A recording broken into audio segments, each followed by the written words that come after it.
जय जगन्नाथ। आसंतु जानिबा 100 वर्षर पुराना थेरापी हस विषय आमे हसुथिबा समय कौन हुए। नंबर 1, मन खोली हसिले रक्तचाप नॉर्मल होता है। नंबर 2, लंबा श्वास मारिबार प्रचुर अम्लजान मिलता है। नंबर 3, हसिबा जोगु मानसिक चाप ह्रास पाए। नंबर 4, हसिबा द्वारा हृदरोगरू मुक्ति मिले।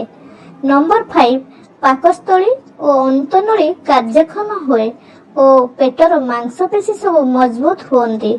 नंबर 6, एहा द्वारा हजम हेबारे सुविधा हुए। नंबर 7, अनेक समय धरी रोबिंग मेसिन किंबा एक्सरसाइज बाइक चलेले जेते कैलोरी शक्ति अपचय हुए, मन खोली हसिले मध्य ठीक सही परिमाण रे कैलोरी नष्ट हुए। नंबर 8, हसिबा द्वारा मस्तिष्क सतेज रहे, मस्तिष्क सामर्थ्य वृद्धि पाए, नुआ नुआ चिंताधारा जन्म निए।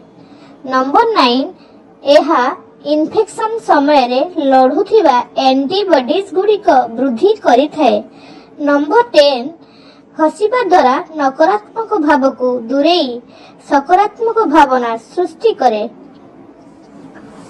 सांग माने हसिबार सुजोग केबे भी छाड़ंतु नहीं, एहा जीवन को हालुका करि दिए। एमिति छोट छोट शिक्षणीय वीडियो देखिबा पई चैनल को लाइक शेयर सब्सक्राइब करंतु। जय जगन्नाथ।